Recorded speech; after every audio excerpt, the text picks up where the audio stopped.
Welcome to University Drive, your pathway to the transformational work of University of the Bahamas. Our goal is to build a better Bahamas by shaping tomorrow's leaders today, finding solutions to challenges, and forging new opportunities for growth. University Drive, where faculty, staff, students, and alumni travel the road of progress together with you. Expo 2020 is a world expo that is currently taking place in Dubai. It was initially scheduled for October 20th, 2020 to the 10th of April 2021, but was postponed due to the COVID-19 pandemic. On the 1st of October 2021 to 31st of March 2022, the world will converge in Dubai for what is promised to be one of the most, and if not the most, extraordinary World Expo to date. I'm your host, Nikki Bowe. Welcome to University Drive. My guest today, Senior Project Manager and Deputy Commissioner General, Mr. Michael Digges, Architectural and Design Director, Mrs. Valeria Flax, and artist-in-residence Keishan Monroe, all recently returned from Dubai and are here today to share their experiences with us. Lady and gents, thank you so much for being on our show today. Thank you for having us.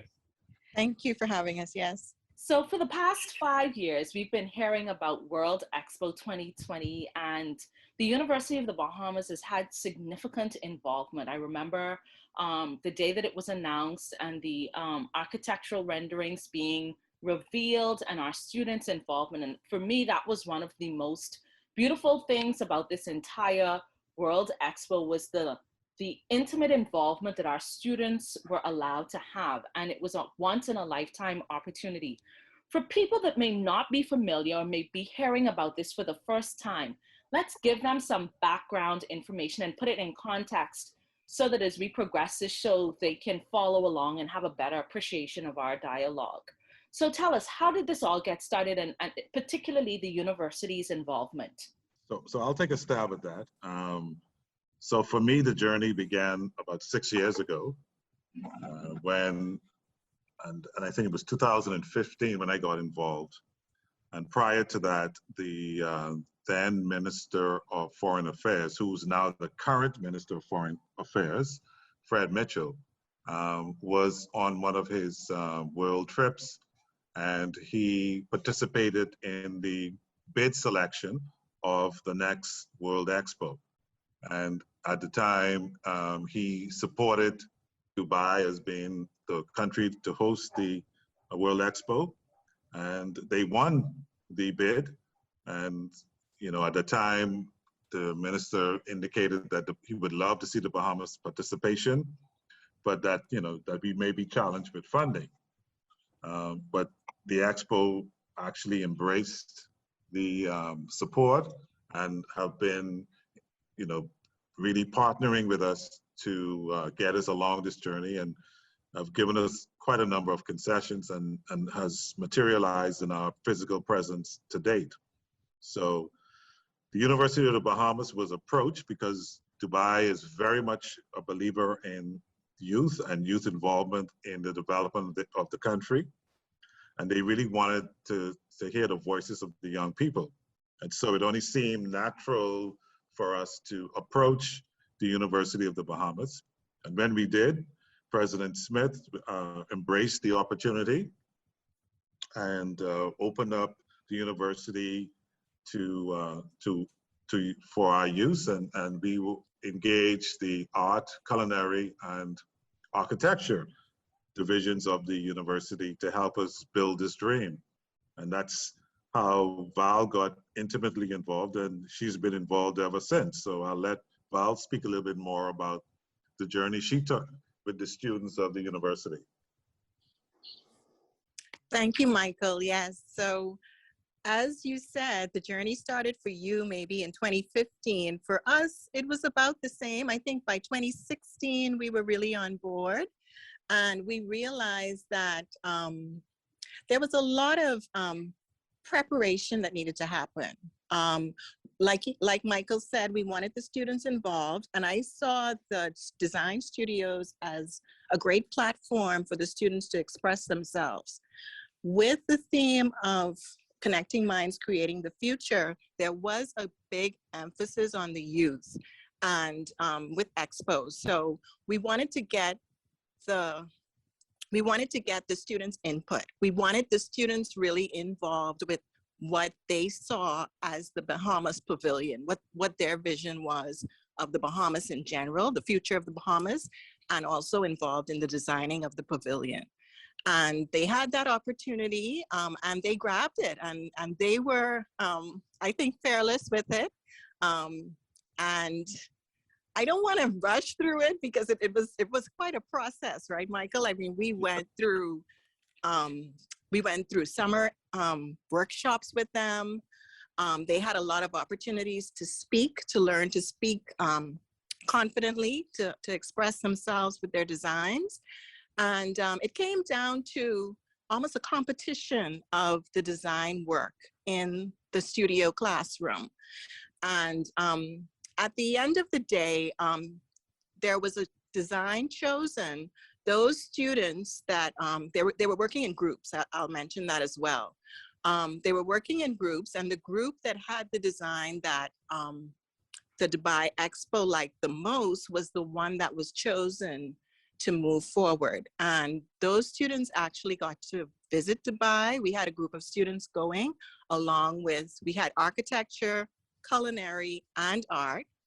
We had students going over, and they had an opportunity to present to 180 countries at the time on stage, which I think was quite an experience for them. It would be great to hear from them now how they feel about the whole experience and to see now what has transpired over the years too, from where we started.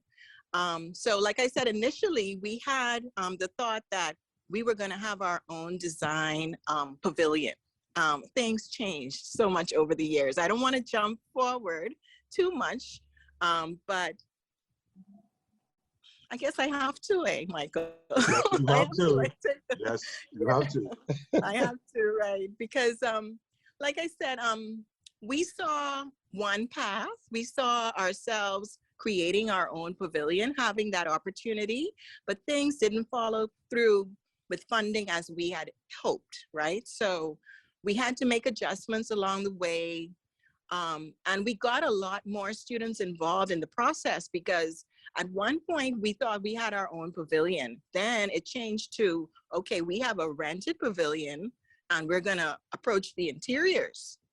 And then we had a group of students working on that did an excellent job as well. And you know, they were, you know, again, everybody was wowed by, you know, one of our main themes was always water. We were always surrounded by water, and we wanted to focus on that from a sustainable standpoint. And we saw that evolve into so many different ways with the workshops, with people that came in and assisted us. And eventually that's I think how Keyshawn got involved, because we, as a class, we were, Keyshawn was doing some research. I know that Keyshawn was doing the Drifter in Residence, and he was doing all these explorations at sea. And in one of our classes, the students had a chance to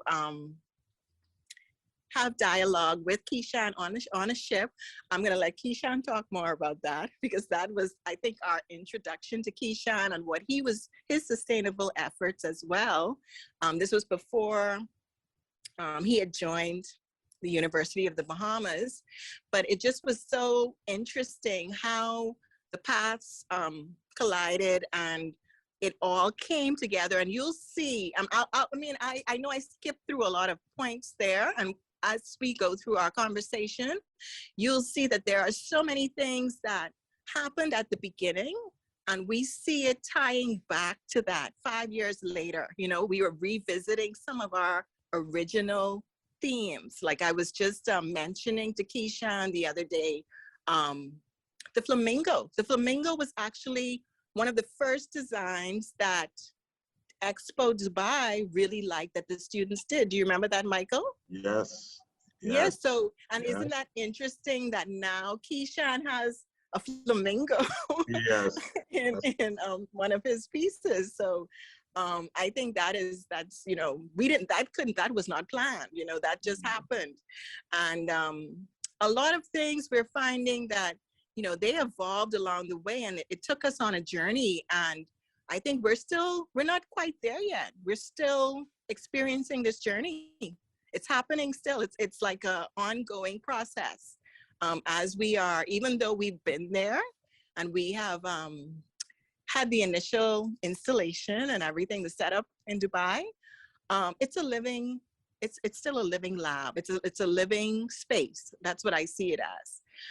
I'll let Keyshawn talk a little bit about his introduction to the project. And I'm sure we're going to come back to some of the details as well. But Keyshawn? All right, thank you, Val. Sure. Yeah, my introduction to the project, like Val says, was basically when I was artist in residence aboard Schmidt Ocean Institute, which is a world-renowned ocean science exploration vessel. I was in the middle of the Pacific Northwest, so we were probably hundreds of miles out in the Pacific Ocean, and we engaged in echo mapping, basically using sonar and multi-beam technology to map the ocean floor. And so as a part of that experience, they asked that I make connection with either a group of persons on land somewhere, anywhere in the world. So the whole idea is to basically make contact, you know, from a very remote space in the middle of the ocean, to really draw that connection and to share ideas and to be able to not only visualize through my artistic abilities, but to also verbalize and to have conversations and to share thoughts. So I reached out to Val, like Val says, this actually happened before I started my professorship at the university, which was in 2019. So I reached out to her, and then she told me what her class and our students were working on. And so obviously I was already working on ocean conservation. Val also spoke about my Drift in Residence project, which is a project where I created a raft to drift out to sea. And I call the raft the research vessel Diaspora. So aboard this research vessel, my aim is to go out into the ocean drifting and to engage in various forms of oceanographic research, right? So that actually helped to secure my place on Schmidt Ocean Institute's vessel. So we had this conversation. I was in the control lab surrounded by cutting edge technology, state-of-the-art equipment in the middle of the ocean. And I'm speaking to Val and her students in the conference room at the University of the Bahamas. And so we're speaking about sustainability, we're speaking about ecology, natural disasters, technology, and all of that. And so from there on, it was a natural progression, you know. Speaking about my Drifter project, we spoke about, once again, natural disasters, solar energy, all of these things that you see present in the actual expo. They have entire sectors devoted to these themes. And I found it so interesting because everything kind of happened naturally, like once again, Val said. So in our conversations, because the language was so similar, the themes in my work were so similar to what Val and Expo were exploring, that, you know, I just was invited to, you know, share some of my thoughts. And then it just led to the point where there was time and space for me to be able to contribute. And for anyone who is familiar with my work, they know that anything that is progressive and anything that could lead to national development, I'm all down for that, because that's something that I've been working on and toward for the last 10 years plus. So I was all down for it when the opportunity came to express myself and to represent my country at Expo. And so I created an installation and I used golden flamingos that I sculpted as metaphors for Bahamian sovereignty, to speak about the plight of the Bahamas as this space that is very much threatened by climate change, global warming, sea level rise, and the threat of mega storms, these Category 5 hurricanes that we have seen in recent years. And so I use my installation to speak to those themes, and I think is very timely, especially considering what the Prime Minister just spoke to in his address at the COP. And I think that there is so much more room for conversation and education, especially when you speak about STEAM, science, technology, engineering, arts, and mathematics as a form of education. And I think that that is where I see the Bahamas gaining strength in terms of educational experiences and how we teach our students and how we share with the rest of the world. And I feel as though, just as Digis and Val said before, the Bahamas Pavilion is an organic thing. It's growing. It's like Junkanoo, right? It's a collaboration, and we kind of feed off one another's energy in certain things. We don't necessarily have to communicate because it's kind of intrinsic. You're doing the same thing because you're coming from the same place, and at a certain point, there are intersections. Wonderful. Thank you all so much. I mean, you shared a wealth of information, all three of you, about this. And it's just interesting how you said, there were so many things, aspects of it that were organic and just naturally happened. And I think when that happens, you kind of know deep down within that this is how it's meant to be.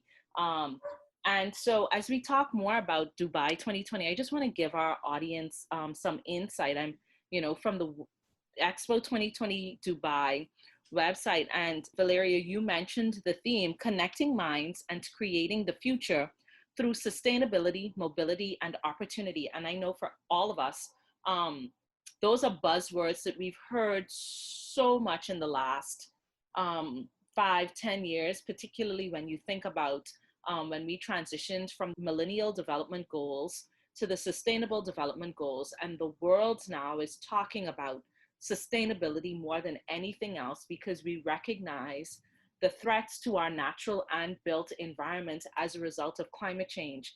And sometimes, Kishan, you were talking about being on the ocean, conducting research, and I'm sure people will wonder, how does that, you're an artist, how did you end up doing that? What is the correlation? And I'm thankful that we have this opportunity, because what I envision coming out of this dialogue is an awakening of minds and an aha moment for parents, particularly of those creative persons who cannot see the viability of encouraging their students in the arts, because they think they'll just have to paint and draw and sell their pictures, and they're not going to make a living as an artist, or they have limited opportunities. So I want this show to open up the minds and the opportunities for those aspiring artists, whether, like you said, the culinary artists, the visual artists, the performing artists, the creative artists, so that we can share with them that there are a myriad of opportunities and they are not limited, that being a creative does not limit you. And so when we talk about Dubai 2020, I want you all to share your journey. You've recently all returned from Dubai. And from what I gather, you would have spent in the average of a month, you would have been there for a period of time. And I'm sure there's a whole lot to talk about. And Kishan, I'm going to get started with you, because you spoke about this sculptor and you used the golden flamingo. Speak about that, and what does that represent, and how did that all come about, and what role is that playing in the Bahamian Pavilion? For those who aren't familiar with my work, I have been using the flamingo as a metaphor for Bahamian sovereignty since around 2010 or so, ever since I did a major interdisciplinary investigation into the sinking of HMBS Flamingo, which was a Defense Force ship that was sunk in 1980. So from then I started exploring various ways in which the flamingo, because the flamingo is our national bird, flamingo is a very elegant bird as well. And so I've been using it, like I said, in my work ever since. So with this opportunity, I've been doing a lot of research over the years as well. And I've come across images of flamingos, what happens to them during hurricanes. you know, how so many of them die, those that live, how they are injured. And for birds that represent our Bahamian culture, our Bahamianness, so to speak, I thought that it would speak very strongly to the situation, or like I said before, the plight of the Bahamians, or the plight of the country. And so we're in an oil-rich nation. We basically in the Middle East, right? We're an Arab country, and it's rich with gold, is rich with oil. And so I thought that I would use gold to basically speak to our richness, our human resource, right? Our ecology, which is a different type of gold that it's invaluable right now. You cannot buy it, right? It's something that the world definitely needs. You need more green spaces, you need more pristine waters. The entire world needs what the Bahamas has right now. And so every effort must be made to protect it. And so my installation consists of 2 golden flamingos that are in dynamic motion, attempting to move forward. They are making progress moving forward. However, they're being held back. They're being tied down because they have encountered ropes, right, that have inhibited their motion. Just like fish get tangled up in wires and plastic, we see it all too often on Facebook and social media. And so I use the birds and I bind these birds up, and behind one of them is a tarpaulin, right? And the tarp, the blue tarps, especially in this region where we are so susceptible to hurricanes, we see it all the time right now. We see it as a form of temporary covering, protection. We relate it to damage, right? Natural disasters. And so I use that and I literally tie it to the golden flamingos to really press home the fact that we are in danger. When I say we as a nation, we as a people, the entire region, not only the Bahamas, but the Caribbean, we are one of the most at-risk nations, spaces in the world right now. And so my installation speaks to that. And there is a monitor just above the flamingos that shows the pristine beauty of the Bahamian waters, right? So it's a juxtaposition that speaks to what could be lost, what is being lost, and how the rest of the world, and I feel as though it is very fitting to have it at a World Expo at this very time, because we have thousands of persons who come through the pavilion. I think the last count that I heard of, which was more than a week ago, was 45,000 people, I think it was, that have passed through the Bahamas Pavilion. So you have we had 45,000 opportunities to impress upon people that what they do actually affects the Bahamas. So when they come in and they are in awe of the beauty of the waters, they can also take away the importance of not only treating their spaces good, because they want to live in a healthy and clean environment, but we want to protect what we have, right? Because it is gold, it is a jewel. And so I feel as though art is always being used throughout history, from all other aspects, other forms of expression, exploration, science. Science and art goes hand in hand, from Lewis and Clark to all of the exploration. Somebody has to draw what these organisms look like. All of the fish in the ocean that you are able to identify, they all started off with drawings. From man first started making renderings in caves, right, of horses and bison, etc. And so art it does go hand in hand with science. And so what I'm doing right now is just a continuation of man expressing himself. And the whole reason why I was on the research vessel in the middle of the ocean, as advanced as they are, because they deal with ocean science as well as space science. So they deal with persons from NASA, the top universities in ocean science in the world. And so it's a very sought after experience or vessel, right? And so I was there because they really understand the need to be able to reach various masses. And it doesn't matter how much information you have. If you don't have a way to share that information, it's useless, right? And so they understand the power of the arts. And that is one thing that I do commend the team, the Expo team, who have invited me to be artist in residence at the Bahamas Pavilion, because they understand that there is a connection that quote unquote artists, right, are able to make. And there are certain things that we are trained to see. There are certain things that we feel. And that, like I said, there are certain connections that we try to make by design. And then there are certain things that just happen. Listen, I'm just sitting here in awe, listening to you, explain the inspiration and the whole meaning behind your design. And I'm always intrigued by artists' interpretations, like how they come up with these things and be like, wow, like how do you think about that, But it takes a unique and special mind. I'm gonna take a break now so that when we come back, we can really delve into what all of you experienced when you were on the ground. I'd like to hear more from Valeria and Michael. So we take our first break here on University Drive. Stay tuned, we'll be right back.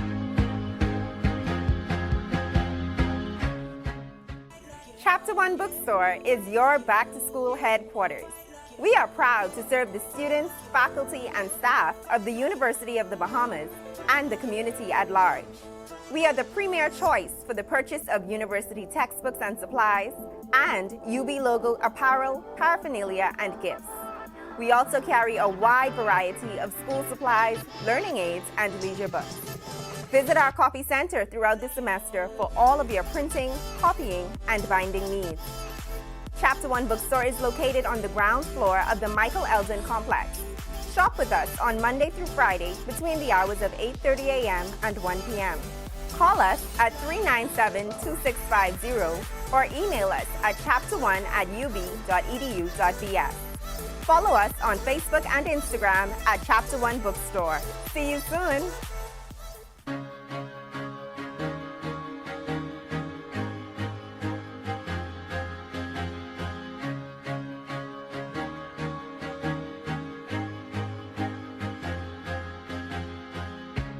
Welcome back to University Drive. If you're just joining us, my guests today are Mr. Michael Digges, Senior Project Manager and Deputy Commissioner General, Mrs. Valeria Flax, Architectural and Design Director, and Mr. Keishan Monroe, Artist in Residence. And they're here talking about the Dubai World Expo 2020.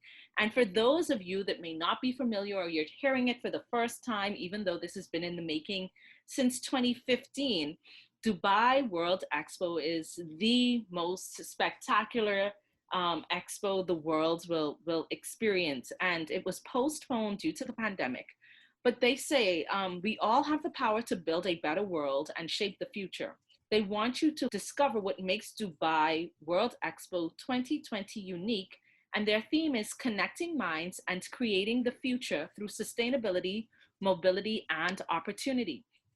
And the expo started in October. So I'm just going to take you through their weekly themes so that you have an understanding of the scope of the expo. So October 3rd through 9th was climate and biodiversity. How do we work together to better manage climate change and protect biodiversity? The 17th to the 23rd of October focused on space. How do we safely and productively explore new frontiers? The 31st of October through the 6th of November, urban and rural development. How do we live and grow in harmony with our planet? The 14th to the 20th of November, tolerance and inexclusivity. How do we foster a greater common understanding to enable more talent and inclusive societies? The 12th to the 18th of December, knowledge and learning. How do we harness and challenge our knowledge today to prepare for the future? 9th to the 15th of January is travel and connectivity. How will we balance the impact of the expansion of our digital world with physical reality? The 16th to the 22nd of January, global goals. What do we need to do together today for a better world in 2030? The 27th of January to the 2nd of February, health and wellness. How can we create a healthy, happy world? The 17th of February to the 23rd, food, agriculture, and livelihoods. How do we sustainably grow food to meet future demands? And then the 20th of March to the 26th is water. How will we protect our most precious resource today for tomorrow? So that's just a snapshot of what will be happening over the course and the focus over the course of this expo that spans from the 1st of October 2021 to the 31st of March 2022. And like I said, our guests recently returned from Dubai, and I want you to share your experience being there. What were some of the most astounding aspects of this expo? What were the things that stood out most to you as you moved around the World Expo in Dubai? So I'll start off with that. I guess, and Valeria could add to this because we both had a similar experience, because we basically saw out of the desert 6 years ago, because the site that currently the expo exists on did not exist 6 years ago. Literally, it came out of the sand in 6 years. They built a city called Dubai City 2020, and they will actually turn it into a focused on business and commerce once the expo has ended. So that in itself is a marvel, just to see them build a city in 6 years or 5 years. So that would begin my kind of fascination for Dubai, because they are a city that believe in being the best at whatever they do, creating the biggest, the boldest, and the most exciting experiences that you could imagine. And so you kind of gave a very good summary of why this expo is so unique, because it's focusing on all of those touch points that the world needs to focus on. That's why Connecting Minds, Creating the Future is such an important overarching theme, because all of those subjects that you mentioned, the world can benefit from engaging in those discussions.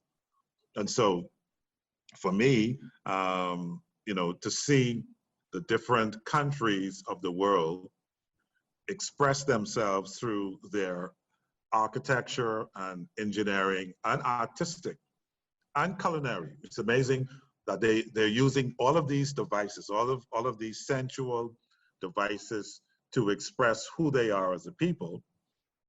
And we're hoping to do the same as a country where most people in that part of the world never heard of the Bahamas, which I found fascinating, because we take it for granted as Bahamians that people know who you are.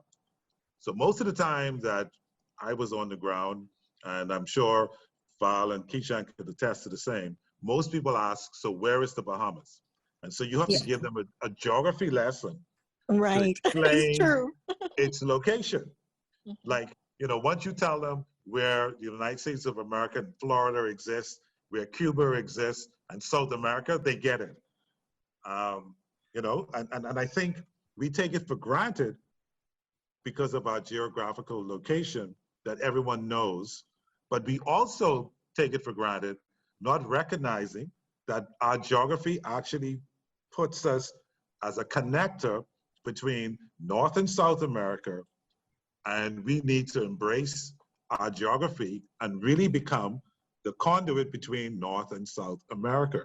And I trust that this expo experience will allow us an opportunity to become more aware of our own existence and our place in the world. And as Keishan said, the importance of protecting our place in the world, but also to make others aware of how, and we know it from hurricanes, they emanate from Africa and they end up, out in in North America.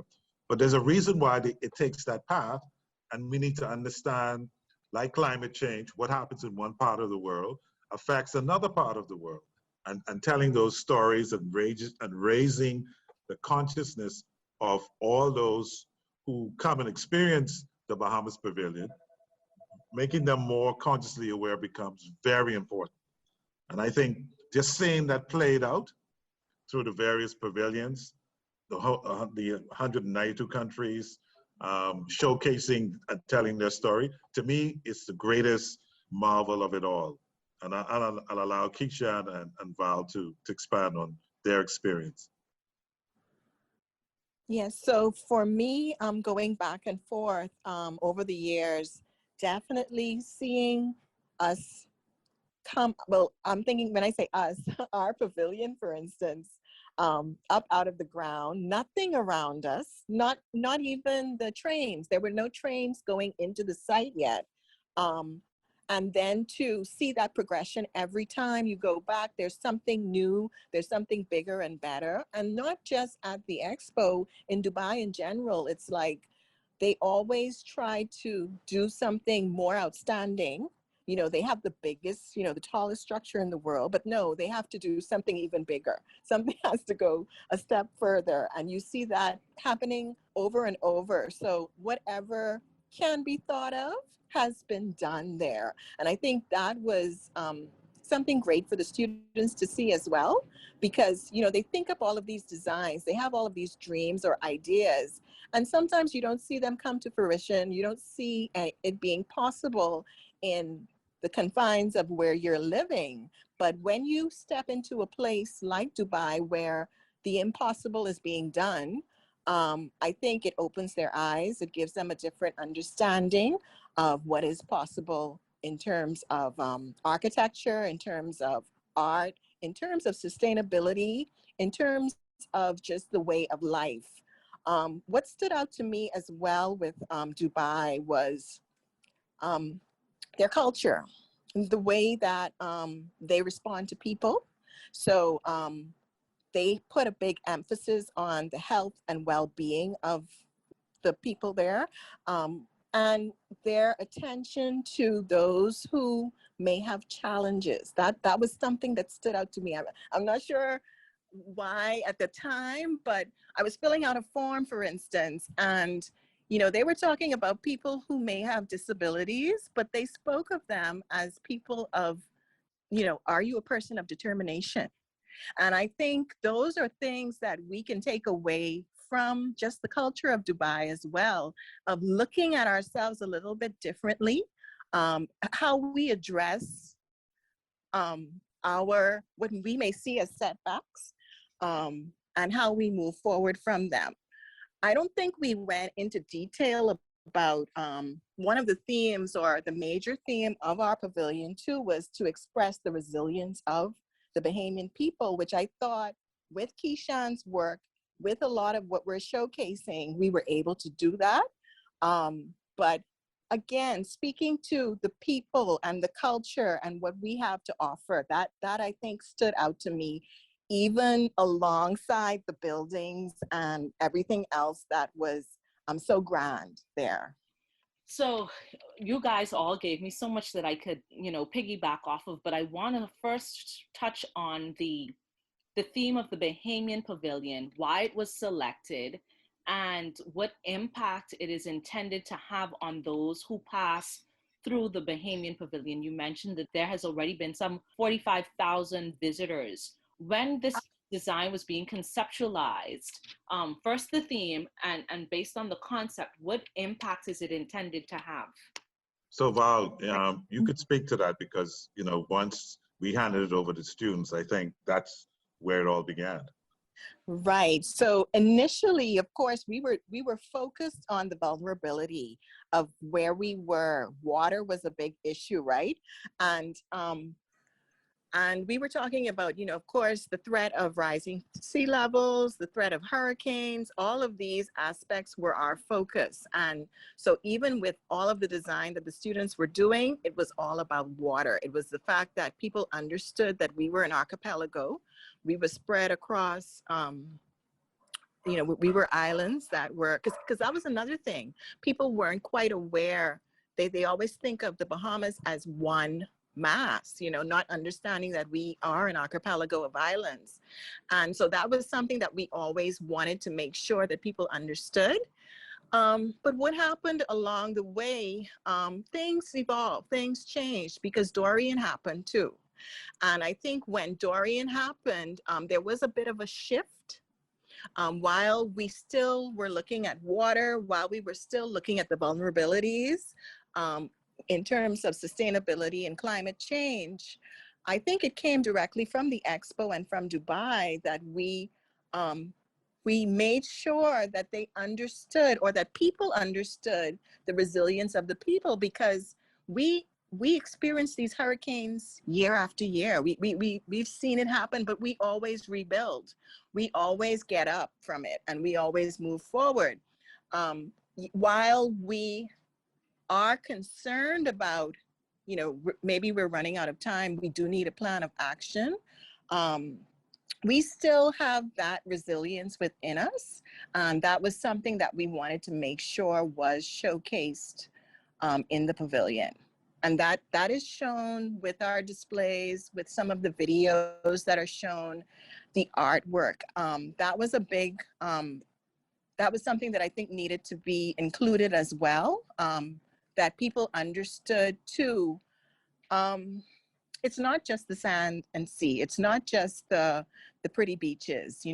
There's so much more to us. And I think it was important for that to be showcased as well. Wow, sounds so intriguing and so interesting. I almost wish I could just hop on a plane right now and go to Dubai. Is there an opportunity for people that are not able to visit Dubai and on their online platform? Is there an opportunity for people to get a glimpse into this world that you're speaking about? Yeah, so we actually exist on all the social media platforms. We have a focus, a media and marketing focus headed by Sheila Bethel, who's made sure that, on Facebook, we have a website, we have Instagram. So all of those platforms, inclusive of the Expo's social media platform, you could actually get a glimpse of what's happening not only at the Expo, but specifically within the Bahamas Pavilion. So, and we try to update that as regularly as possible. So those who can't physically be in Dubai can actually be in Dubai virtually. So we encourage as many people to expose themselves to what's going on in that part of the world, because they're changing the world, whether we know it or not, but they are active participants in the transformation of the world space. So my next question then is, Michael, you spoke about how in a matter of 5 to 6 years, an expanse of land that was desert has now been transformed into a mega city. And not just a mega city, but a revolutionary city, a state-of-the-art city, an innovative city, a city like, we've pretty much never seen before in just that short period of time. And Valeria, you were talking about their culture and the many aspects of their culture that you found intriguing. What are some of the lessons that we can incorporate based on your experience to revolutionize our country, particularly from a sustainable standpoint, where we would have seen the impact of Irma and our, difficulty in rebuilding some of these resources. And of course, a lot of times it's financial resources. But how do we take the creative innovations that have been launched and showcased at Dubai to incorporate best practices here for that kind of revolutionary thinking and ingenuity and creativity that we need? So Val, I'll let you and Kishan chime in, because I think all of us need to have a voice in this. But okay. I would say that some of the key lessons, and Dubai is very much an example of this. You take a challenge and you turn it into an opportunity. So Val mentioned the fact that when Hurricane Dorian hit the Bahamas, in fact, we were thinking that we weren't going to be able to participate, and maybe we ought to, because of the devastation, reconsider. But Dubai came back at us and said, no, that's exactly why you need to participate. People need to hear the story of a small island nation surviving a Category 5 hurricane, and what is the story behind that, and therefore what are some of the lessons that story could showcase to the world, and what are the opportunities that emerge as a result of that level of devastation that you were impacted by. And the resilience of the people is part of the lesson learned that, yes, in spite of our challenges, there's still hope for a better tomorrow as long as we learn the lessons of what not to do in the future. And I think we need to become far more sensitive to the products that we use. We need to become far more self-reliant in terms of growing our foods. And we need to utilize the fact that, and Val mentioned sun, sand, and sea. Well, I've always been the believer that those three attributes are not tourist attributes. They are actually our national gifts, and we need to harness them. Energy, you know, we've been given the opportunity for more Sundays. Why aren't we harnessing the energy? The sea should be able to feed us. So we need to really look at what that means. And the sand is a natural resource that, rather than exporting it, we need to mineralize it and create industries around it. And I think one of the reasons the expo exists is for people to come together, talk about these, what people may believe are crazy ideas, and see what emerges as a result of discovering what are future possibilities for new industries, and how do you protect while at the same time that you're developing and growing. So I'll let Val and Keishan expand. Okay, Michael, thank you. Yes, so, and to go on with what Michael was saying, what I found as the project progressed, and as we were planning what we were going to showcase, you know, with the content, Dorian, again, that opened another perspective, that showed another perspective of what we were trying to display. For me, for instance, there was an artist out of Abaco. She was showing some of the work or some of what she had experienced with Dorian.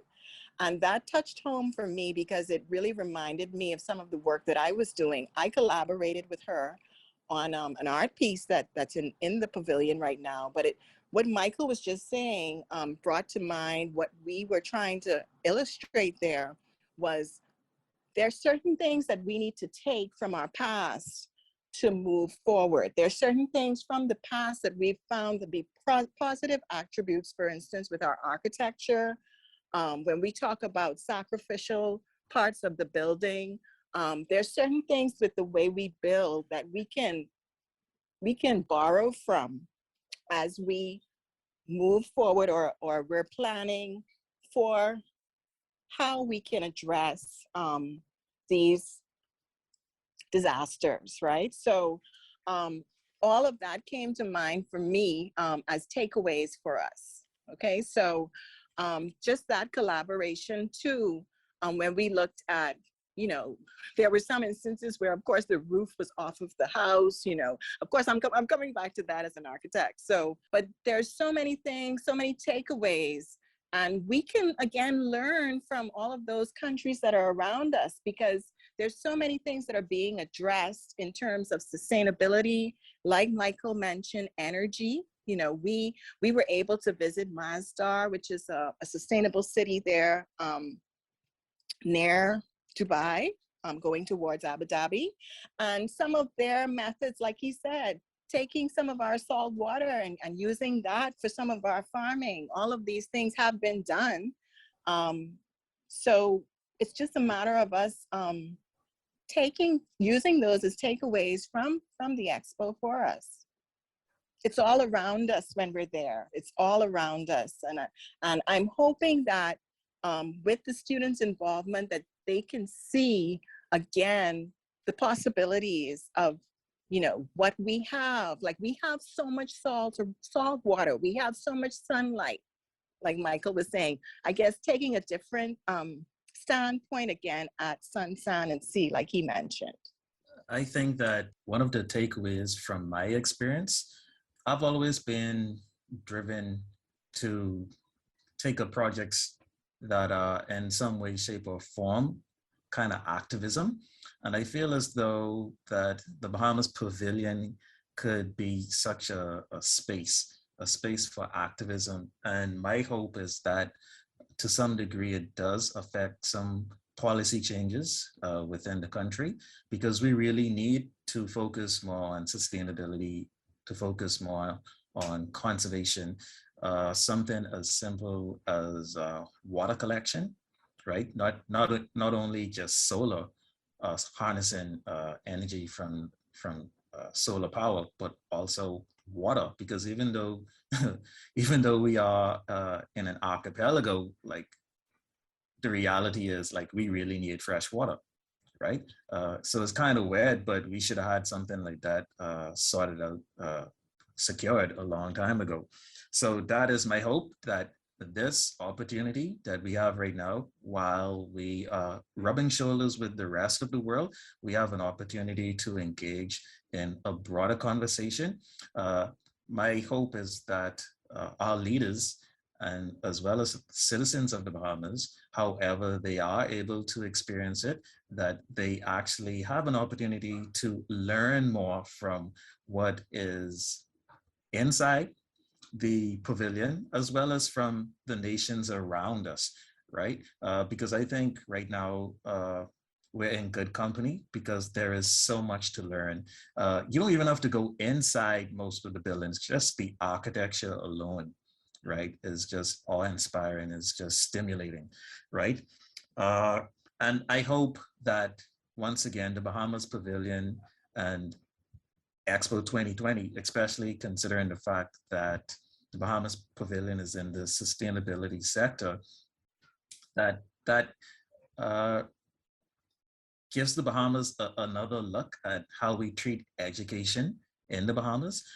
As I mentioned before, I think that we need to really look at a little bit more innovative approaches to education, such as STEAM, science, technology, engineering, art, and mathematics.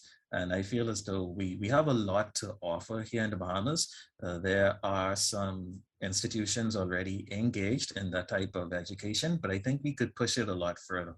The saying, ignorance is bliss. And a lot of times the people that need to know are the ones that are ignorant to the realities. Not that they are uneducated or illiterate, it's just that they are unaware. And I speak of ignorance from a point of being unaware. How do we raise this level of awareness? How do we expose the policymakers, the decision makers, the nation builders that have the wherewithal to make these hard and fast decisions that can impact us for generations to come, to become aware of these realities, to be exposed to the Dubai World Expo in the manner that you have, to come away with the same perspective and this awakening and this foresight and this vision of what we could be, what we could do, what we could accomplish, how much more resilient, innovative, creative we could be. How do we remove that level or decrease or minimize that level of ignorance so that we get to see the results that we so desperately want, desire, and most importantly need?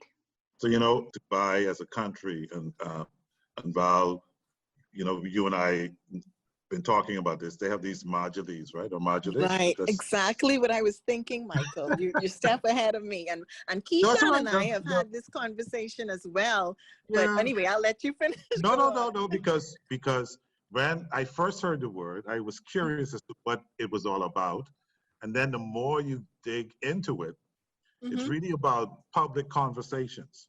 Exactly. And people come in a communal space and they share ideas, and they have a discourse on a variety of topics. And I think we need to use our public space in a more informed way, like a virtual modules where people come in and they talk about varying ideas. And I'm not talking about popular talk radio. This is not talk radio at all. Really, what this is about is you pick a topic of concern, and people share ideas and concerns related to that thought or process of trying to discover, not complaining, but how do we solve the challenges that we're facing? And I think yeah, we can engender that level of conversation. And it does tie into education a lot. Change the conversation, as Pat Raming always say. We need to begin that process. And I think Keisha and Val could talk more about it, but that's what the pavilion is attempting to do. Right. And you know, all of those areas of innovation that we have touched on, you know, we sought to highlight areas of innovation within the Bahamas. And Keisha and I were having this conversation, and you know, the ideal spot for it, Michael, is at the heart of our pavilion. That area that brings people into, you know, where we talked about it being at home in the Bahamas. That is a perfect place for us to have these conversations. So Keisha and I were kind of ahead of you with that, and we were talking about having that dialogue in that space live, so that it can be, you know, people who cannot be there in Dubai can still have their thoughts shared. So Keisha, and I'll let you have a little bit to say about that as well. But that was our thought, like right in the heart of our pavilion is the ideal place for that to happen. And we can craft that so that, like I said, people at home can get that same information and be a part of the conversation. Yeah, so for me, it's just like I was back on the boat again in the middle of the Pacific Ocean. Only this time, you're not in the middle of the ocean, you're in the middle of the desert, right? And you're still sharing thoughts, right? You're still inviting people to understand the situation that you are in, and then that we are in, because the world isn't as big as it used to be. So that's one thing we need to impress upon people even more. And I really feel as though art is communication, no matter what type of art it is. It's a form of various forms of communication, and we as artists and designers, we do some things we do very intentionally, and then sometimes we do not so intentionally. But the whole fact of the matter is we are engaged in a global conversation, right? You know, that language is limited to those who speak or can understand that language, but there are some universal languages that can be expressed, right? And so that's how I see the visual arts or the arts in general, because there are some persons who cannot appreciate visual arts, they cannot see, right? So it's all about stimulation. And the same goes for our leaders, our politicians, other forms of leadership. It's all about stimulation, and the onus is actually on us as well as artists, because you can't expect for people to constantly come running to you. You have to first provide something for them to want to speak to you, or you have to give them something to see, because a lot of times these people have their plates full already, right? And so as artists, as designers, knowing what we know, because this is what we have committed our lives to for the most part, we have to use our powers, our understandings in order to make those changes, bring about those effects. It just so happens that in our case, it just requires a lot more investment, and it requires selflessness to a certain degree, because you do end up working overtime a whole lot. And if you're just doing it for yourself, most of the time it doesn't pan out. But once you realize you're doing it for the greater good, for a greater effort, greater than yourself, then that is when, in my opinion, connections are made, because we are all connected. Just as the Expo World's Fair is, we are all in different sectors from different countries, but at the end of the day, we are still in one city speaking about how do we move the world forward in a place, in a space where we can all survive and have mutual respect for one another. Thank you so much for being guests. Thank you for having us. Yes. Thank you so much. Thank you to my listening audience for tuning in to this episode of University Drive. Be sure to join us next week, same time, same radio station. And for other episodes of University Drive, be sure to follow us on social media: Facebook, Twitter, Instagram, LinkedIn, and of course, the University of the Bahamas website at www.ub.edu.bs. I'm your host, Nikki Bowe. Enjoy the remainder of your day.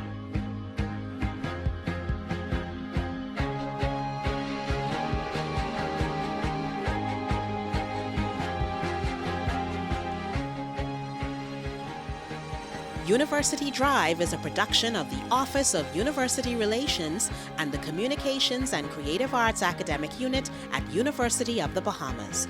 All rights reserved.